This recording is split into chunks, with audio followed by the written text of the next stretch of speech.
Good morning, my friends. Good morning, sir. How are you? I am fine. Today I will discuss future perfect tense. Future perfect tense का हम आज voice और translation दोनों एक दूसरे से related है कि वॉइस फ्यूचर परफेक्ट टेंस का कैसे बनाया जाता है और ट्रांसलेशन कैसे बनाया जाता है। फ्यूचर परफेक्ट टेंस पर आधारित ये ट्रांसलेशन है और फ्यूचर परफेक्ट टेंस पर ये वॉइस आधारित है। तो सबसे पहले हम फ्यूचर परफेक्ट टेंस को एक्टिव से पैसिव में बनाने के लिए कुछ पैटर्न होते हैं, कुछ रूल्स होते हैं, उसको फॉलो करें।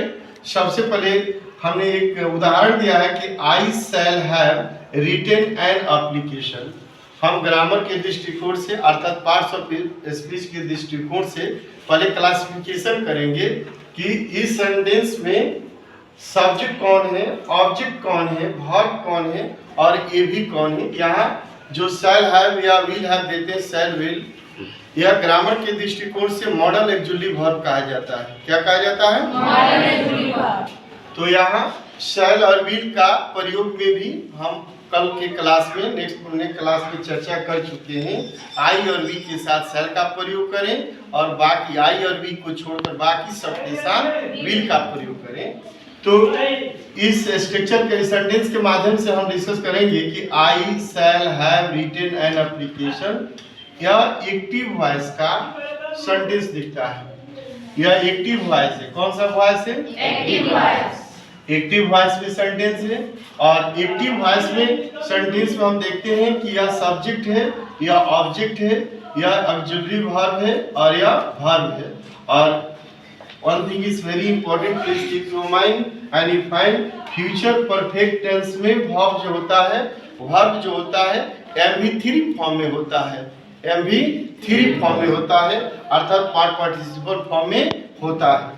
तो एक्टिव वॉइस के ऑब्जेक्ट को पैसिव वॉइस का हमने सब्जेक्ट बनाया है और इस पैसिव वॉइस के सब्जेक्ट के नंबर और पर्सन के अनुसार शैल विल का प्रयोग करेंगे। I have mention that according to subject, ऐसे आई और we except like as the shall and left I और we can use will with all singular number या plural number. Then we have to attach, इसमें जोड़ना है have been का प्रयोग करेंगे।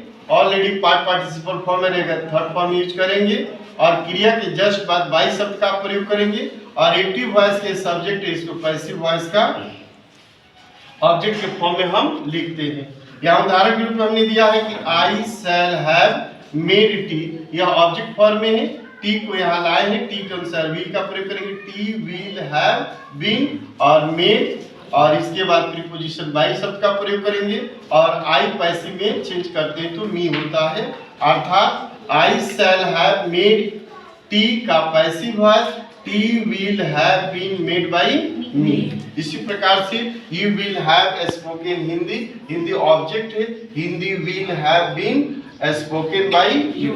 नेक्स्ट इसी से रिलेटेड फ्यूचर परफेक्ट टेंस पर आधारित पैसिव वॉइस का यदि सेंटेंस मिले तो हम उसे एक्टिव से पैसिव में कैसे बनाते हैं अर्थात पैसिव पर आधारित ट्रांसलेशन कैसे बनाया जाता है। वाक्य में सबसे पहले सब्जेक्ट को रखते हैं। सब्जेक्ट इट में भी सिंगुलर, इट में भी प्लूरल, सिंगुलर भी हो सकता है और प्लूरल भी हो सकता है। सब्जेक्ट के नंबर और पर्सन के अनुसार शैल और विल का प्रयोग करें, हैव का प्रयोग करें, बीन का प्रयोग करें। नेवर बी कंफ्यूज, कभी कंफ्यूज ना हो या हैज का प्रयोग है, ऐसा कुछ नहीं है। हमेशा हैव बीन का ही प्रयोग होगा, हैज का प्रयोग नहीं होगा। क्रिया का थर्ड रूप का यूज करेंगे, object other words full stop होगा। उदाहरण के रूप में हमने दिया है पत्र लिखा जा चुकेगा, the letter will have been written. Second है भोजन बनाया जा चुकेगा या भोजन तैयार किया जा चुकेगा। यदि बनाने के सेंस में हो तो कुक का प्रयोग करेंगे। तैयार करने का यहाँ दिया गया है तो हम इसको प्रिपेयर करेंगे, तो food will have been prepare. मेरे द्वारा यह काम किया जा चुकेगा, दिस वर्क, यह काम का अंग्रेजी दिस वर्क होगा, will have been done by me. Thank you.